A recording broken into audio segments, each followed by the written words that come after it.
Hello everyone, today's going to be a fun one. We're going to model the frame and add some pretty cool welds to it. Let's go ahead and jump right in. We're going to go for the cylinder 3D.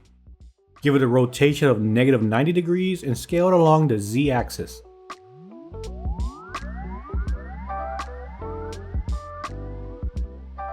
Next up, weld it in the X-axis. And don't forget to turn on symmetry. Use the select rectangle brush to hide the caps and delete the hidden faces.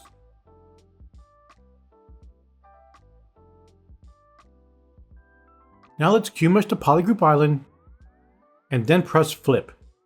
Let's go ahead and press QC50.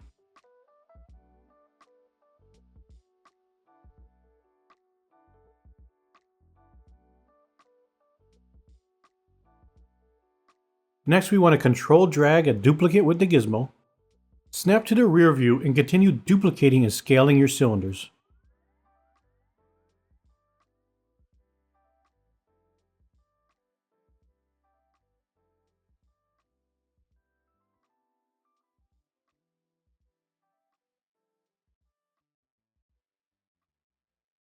Now switch your view to the side and position the cylinders into place.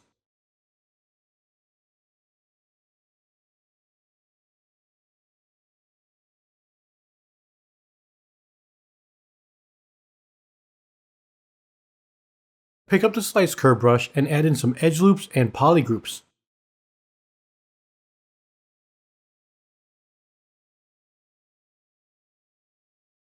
Unmask the bottom cylinder and scale it on the Z-axis. Let's go ahead and weld it along the X-axis.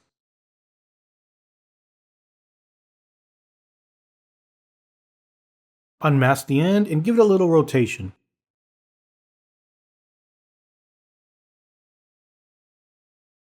QMesh the polygroup island to delete the polys.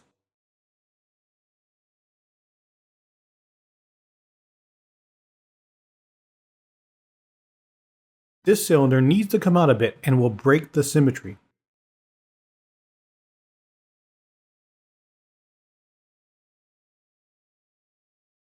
Time to unmask the ends of the cylinder and rotate them back.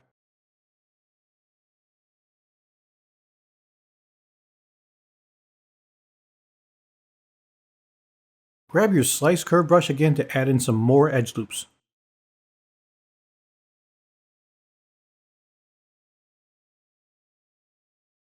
Now let's QMesh the polygroup island. Don't forget to press Ctrl W to group visible.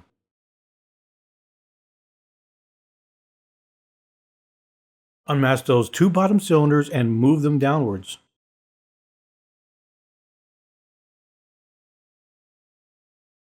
Now we can unmask the cylinder and duplicate it using the Gizmo.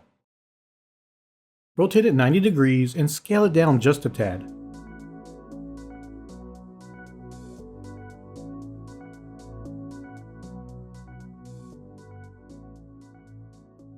After that, unmask the cylinder's end and move it out a little.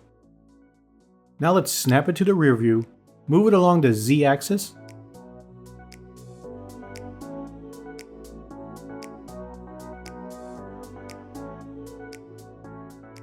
then select Insert Multiple Edge Loops. Go ahead and go wild. Add a whole bunch of edge loops. We want to click to repeat on the inside. Press QC50 to reset the creasing. Time to line up the Gizmo with the cylinder.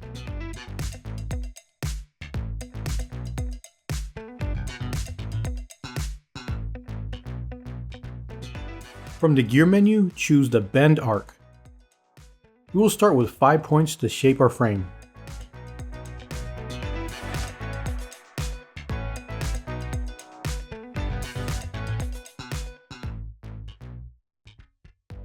Once we have the basic layout of the frame, increase the point count to refine our shape.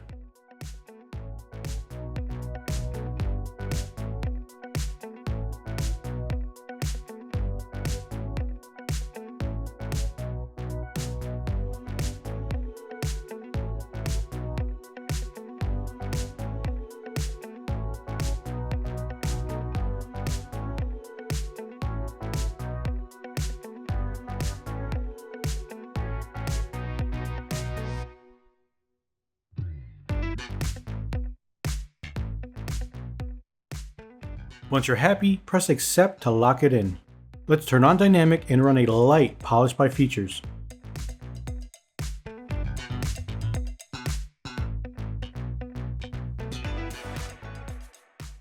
Do a mirror weld in the x-axis to get an idea what it looks like.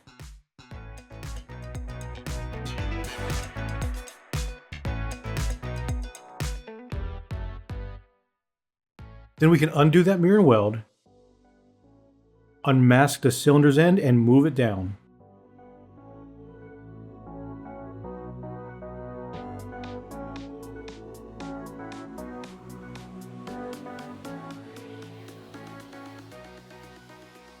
Clear the mask, and now we can finally do a mirror weld along the x-axis. Now let's unmask that cylinder and duplicate it with the Gizmo. Invert the mask and split the unmasked points. Snap it to the side view and position it into place.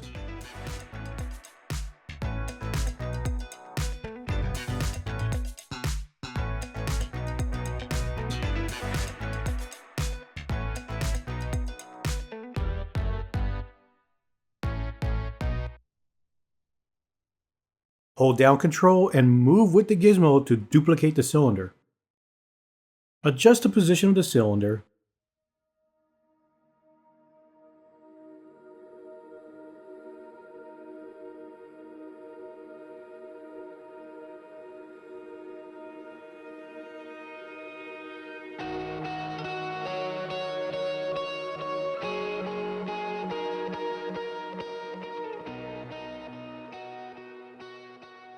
Clear the mask and split the cylinder into a new subtool.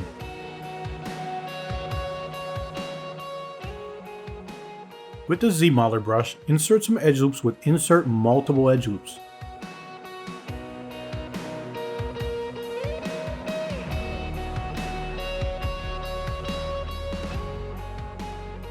Insert the edge loops on the inside as well. Again, press QC50.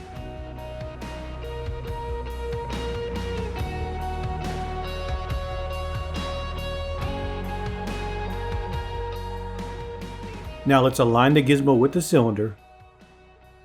Choose Bend Curve from the gear. We will start with 5 points to shape our frame.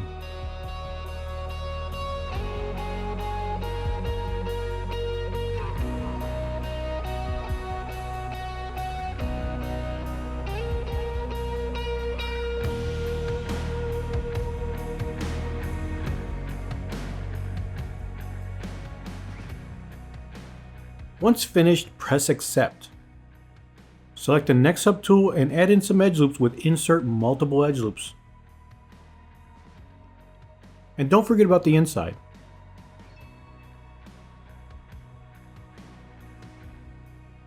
Align the Gizmo with the cylinder and yep, you guessed it, select Bend Curve from the gear.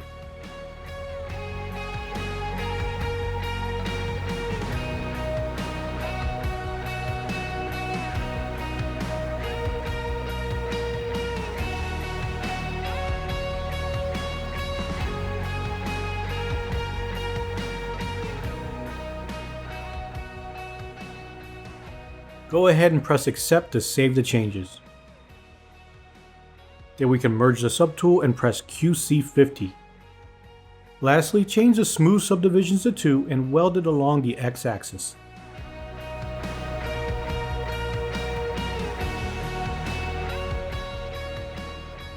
Unmask the cylinder and duplicate it using the Gizmo.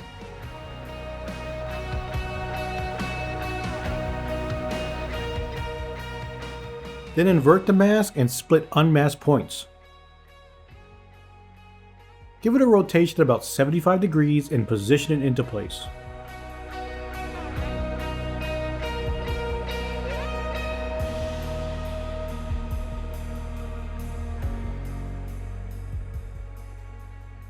Now mask half the cylinder and move it outward just a bit.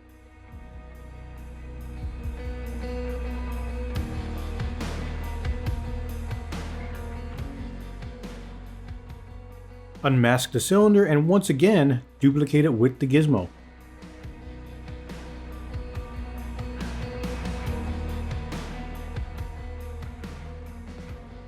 Go ahead and mask half the cylinder and move it outwards.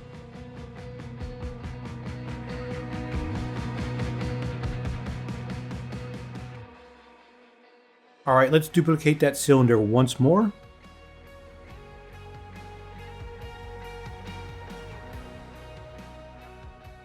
Adjust the placement.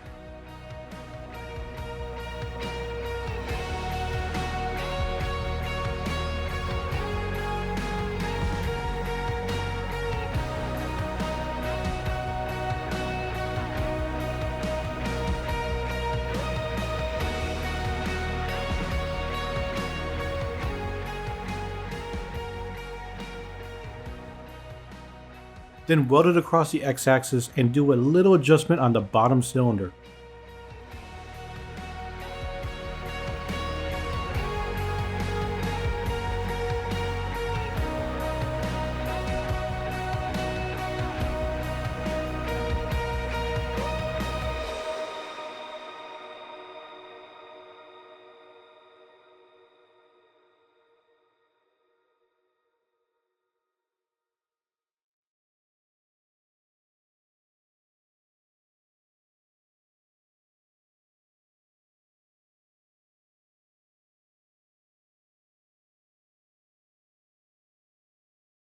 Unmask the cylinder and duplicate it with the Gizmo.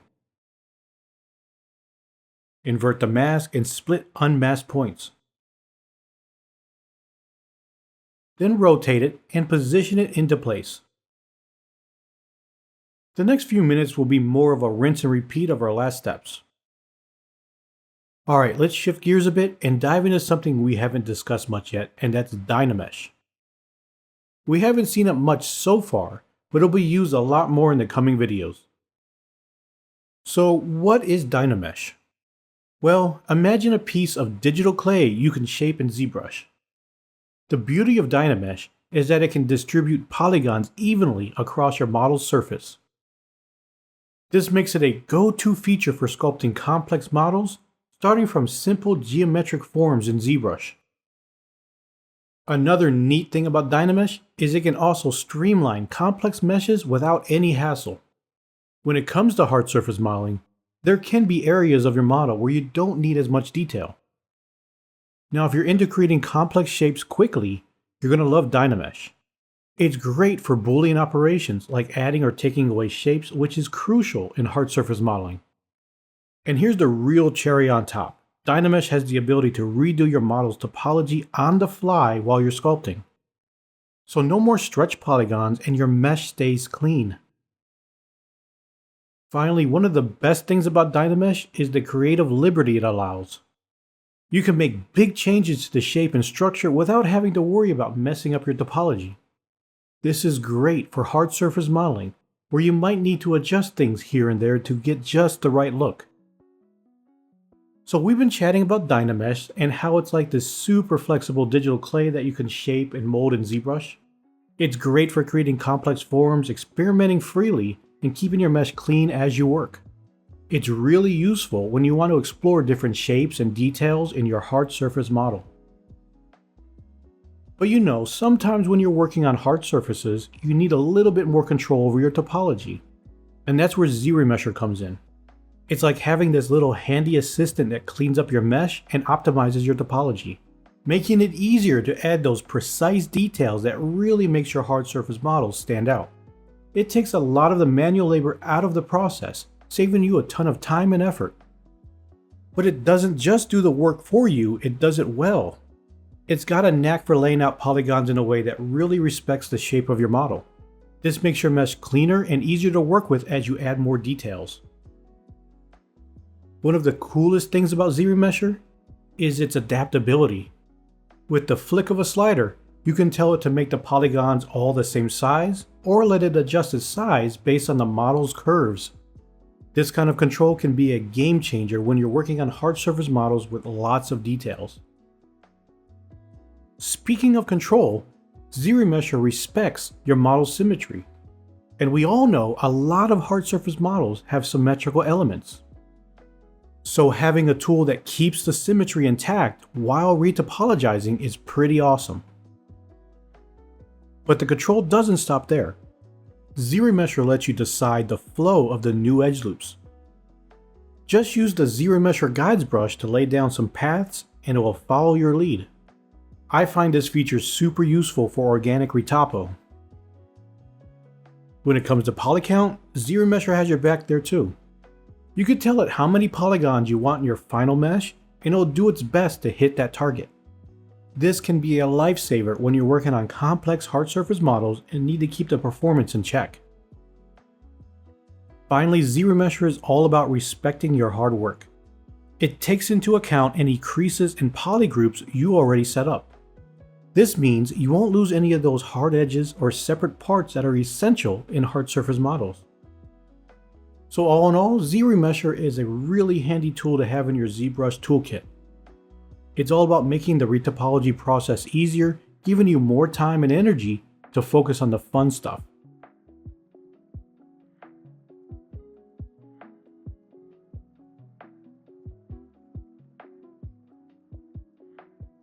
So now that we've explored ZRemesher and its retopology magic, it's a good moment to bring up its partner in crime, Dynamic Subdivisions. Think of it this way. ZRemesher is your go-to for quickly optimizing the topology of your model, but once that's all sorted with creasing or extra Z-modeler work, you might want to see how your hard surface model is shaping up with some smoothness added. This is where Dynamic Subdivisions come into play. It's kind of like your personal crystal ball, giving you a sneak peek into the future of your model without actually committing to any changes in your geometry. It's pretty neat for checking out how your hard surface details holds up when smoothed out before you make any final decisions. While ZRemesher and Z-modeler is all about creating a solid foundation with good topology, Dynamic Subdivision is your next step in refining and perfecting the look of your hard surface model. So let's dig a little deeper into why Dynamic Subdivisions is such a gem for hard surface modeling in ZBrush. So one of the coolest things about Dynamic Subdivision is that it gives you a preview of your model all smoothed out, but it doesn't actually add any subdivision levels. This means you can get a sense of what your model would look like at a higher resolution without bogging down your computer with extra polygons. Now, let's say you've got this model and you're wondering what it would look like with more subdivisions, but without any smoothing effect. That's where flat subdivision comes in. If you're working with a single-sided geometry like planes, Dynamic Subdivision has you covered. It can add dynamic thickness to your model. The cool thing is, this thickness is virtual, so you can adjust it as much as you want without messing up your base geometry. Then there's this nifty feature called QGrid, which adds virtual support loops around the angle changes of your model. This can really sharpen up those edges, which is a must for hard surface modeling. One of the things that makes Dynamic Subdivision so user-friendly is its interactive update. Make a change with Dynamic Subdivisions active and you'll see it right away. It's super responsive and a big time saver. And finally, Dynamic Subdivisions works well with a bunch of other ZBrush tools, like Z-modeler brush, Array Mesh, NanoMesh, you name it. It makes for a more integrated 3D modeling workflow. Dynamic Subdivision also plays nice with the creasing feature in ZBrush. Creases allow you to control the sharpness of your edges when Dynamic Subdivisions swing into action, which is a big part of hard surface modeling. So yeah, Dynamic Subdivision is a pretty awesome tool to have in your ZBrush toolkit. It's all about giving you more control and flexibility over your models.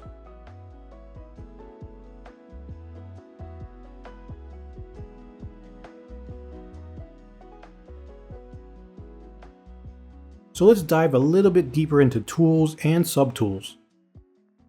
If you're transitioning from another 3D software, ZBrush's use of the term tool might initially throw you off balance. Here it's not just a function or a method of editing, it's actually your 3D model itself. So when you create a new cylinder, a cube, or import an object, that becomes a tool in the ZBrush language. It's more like a project file. It can hold 3D models, 2.5D pixels, and even other kinds of data. Now within this tool, you can have multiple subtools. These are individual components or parts of your model. For instance, consider a car model. The entire car can be a tool. And each part, like the tires, doors, and the body, could all be different subtools. Breaking your model down into subtools like this can be pretty handy. It keeps things organized and makes it easier to work on one piece at a time without messing up the rest of your model.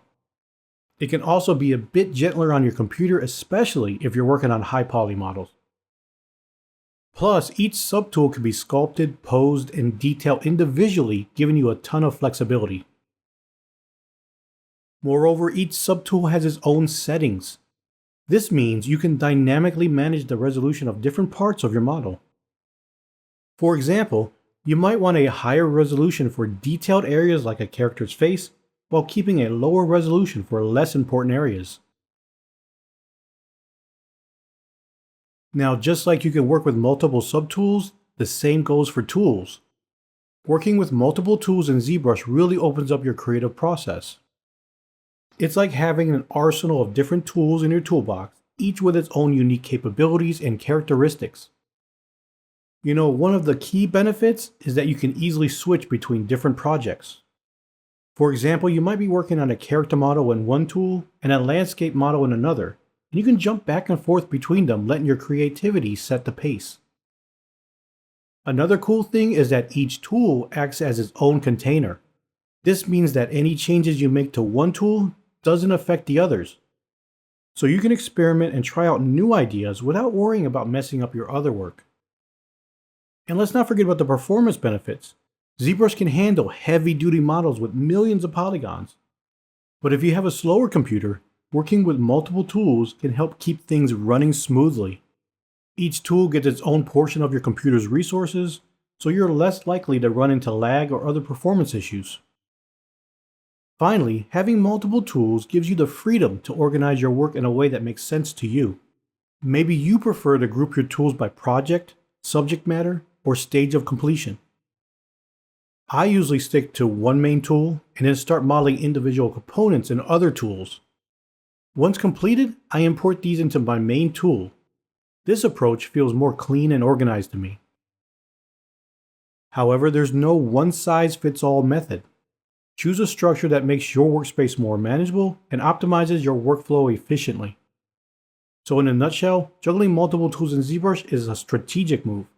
It gives you the flexibility and control to bring your creative vision to life, all while maintaining a clutter-free workspace and keeping your computer happy.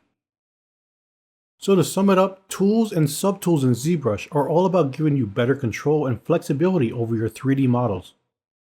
It's a pretty clever system once you get the hang of it.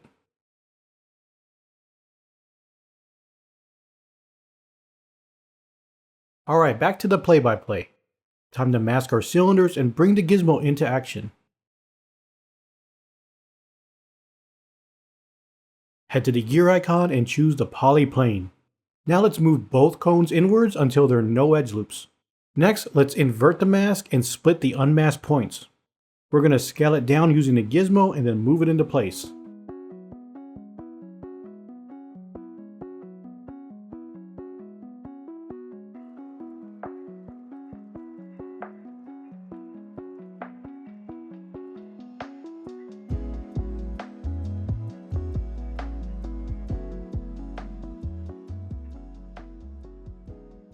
Insert 4 edge loops horizontally and 3 vertically.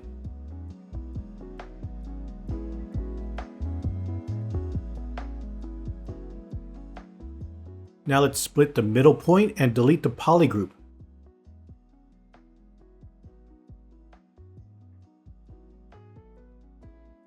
Let's make this interesting by extruding all the polygons. Next, press flip. Time to bring up the Gizmo and rotate it back a bit. Alt-click on the point and give it some more thickness. For the polygon action, we're going to select Inset. Choose Polyloop for the target and Standard for the modifier. After you QMesh the polyloop, delete the middle edge loop. Press QC50 and crease PG.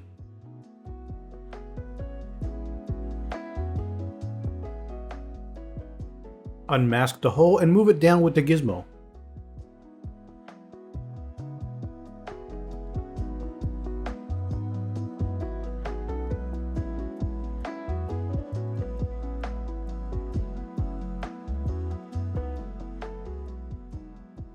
Weld it across the x-axis.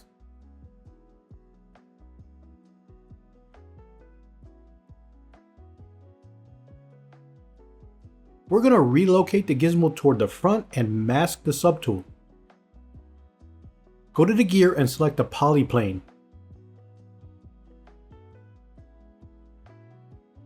Rotate it -90 degrees. Invert the mask and split unmasked points. Then make some scaling adjustments.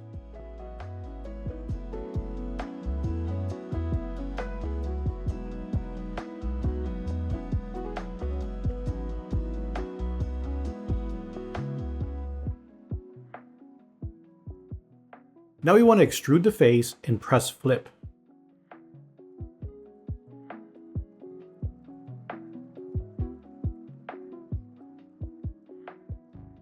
Weld it across the x-axis again and press Ctrl W to group visible.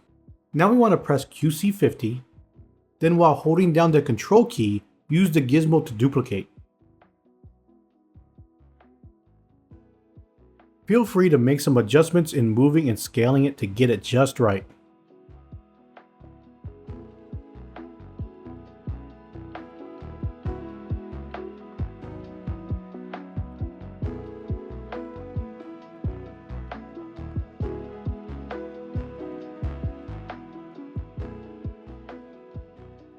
Unmask that cylinder and let's duplicate it with the gizmo. Then rotate it to -90 degrees. Invert the mask and then split unmasked points.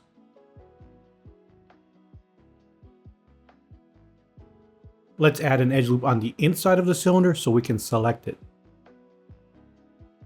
Press Group by Normals and delete the interior polygroup. For the edge action, select Collapse and select Hole for the target. Press QC50 to adjust the creasing and then switch Dynamic off. Go ahead and grab the 14 sides IMM. Then drag it over the polygroup cap. Control drag to clear the mask, then do it again to apply the mesh fusion. Let's go ahead and do the same for the back cap.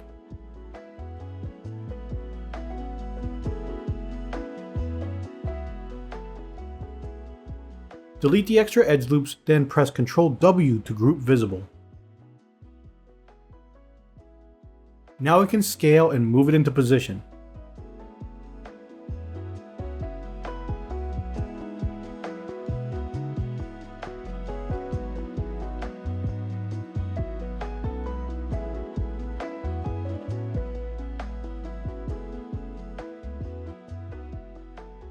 Duplicate the cylinder using the gizmo, then invert the mask and split unmasked points. This time we'll select Inset for a single poly and alt tag the middle faces.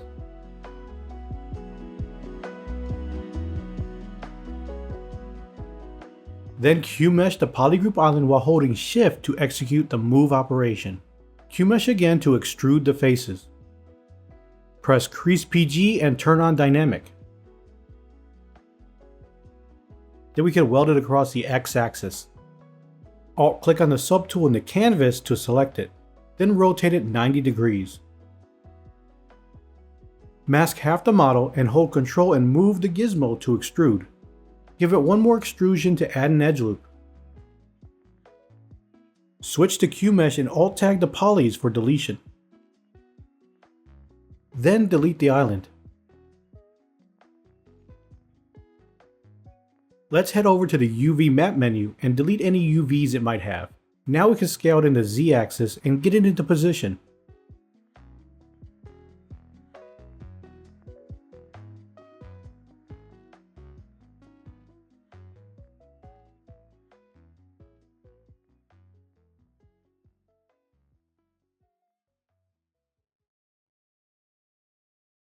Weld it across the x-axis. Then Control drag the unmasked part and move it into place.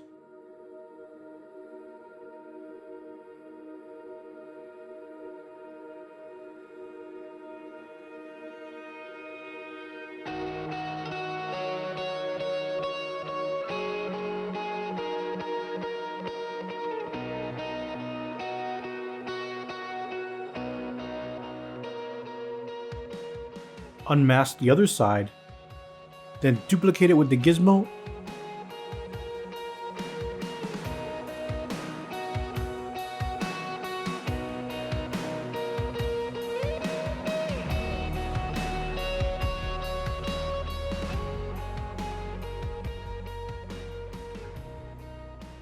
and run a polish by features. You can go ahead and clean up the curvature using the Move Infinite Depth brush. Finally, let's head over to the top of the subtool list and merge them all down into one subtool.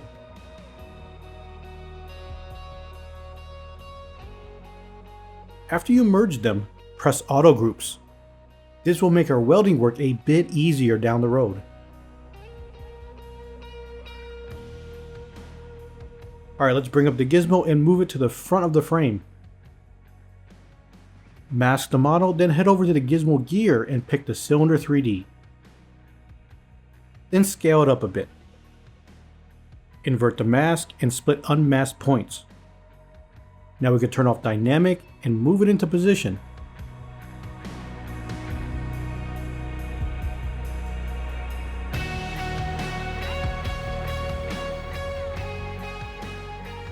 Go ahead and select Insert Multiple Edge Loops and drop 5 of them.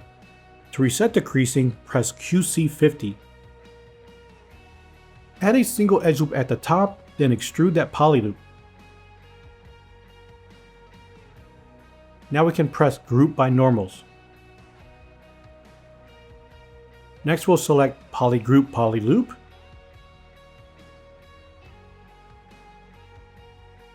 Then grab the 14 sides IMM. Now we want to drag it over the polygroup cap. Control drag to clear the mask, then control drag again to apply the mesh fusion. Go ahead and do the same thing on the back polygroup.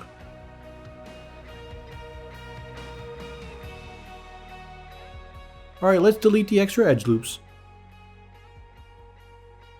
Turn on dynamic and press Ctrl W to group visible.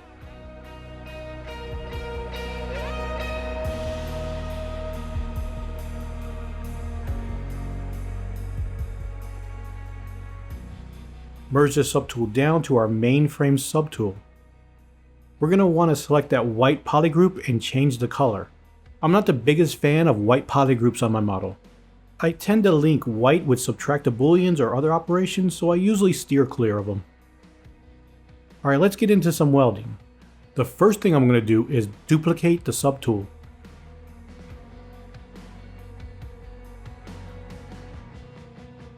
We're going to need to collapse all the holes so we have a closed cylinder, which will set us up nicely for DynaMesh. Start by adding in an edge loop near the end, then delete the poly loop so you can collapse the holes.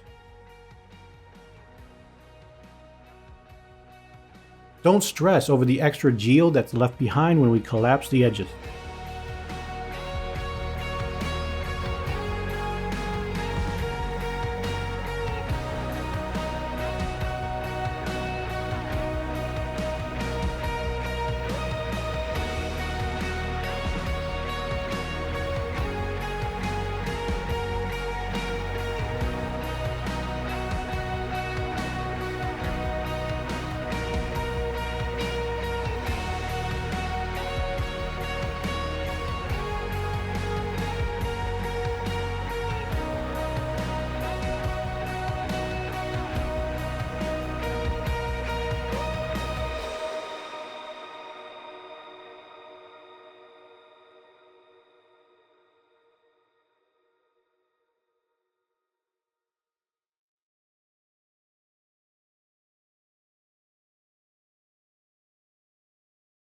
Go ahead and delete the middle cylinder.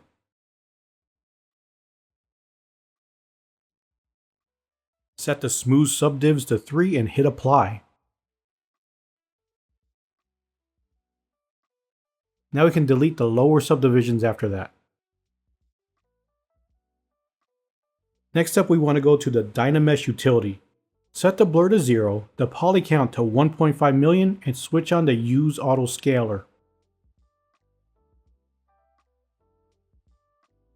Then head over to the Mask menu in the Tool palette, turn on Groups, and click Mask by Features. Next, invert the mask and give it a blur. Then we can invert the mask and sharpen it up. We're aiming for this thickness with the mask.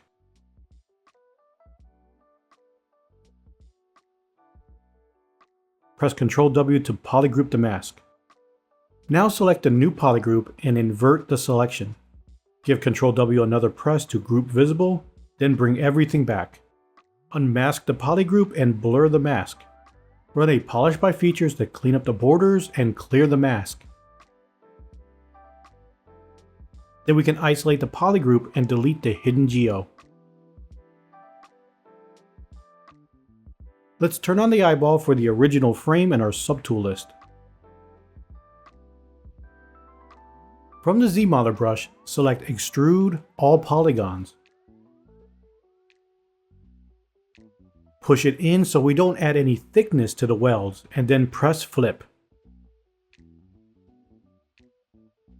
Go ahead and run a polish and then a relax. This will give it a little bit of an inflate in the middle while shrinking in the sides.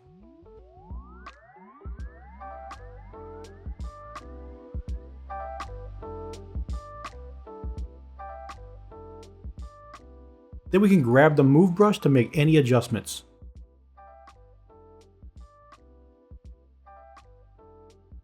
You can also use the Inflate brush to alter the thickness.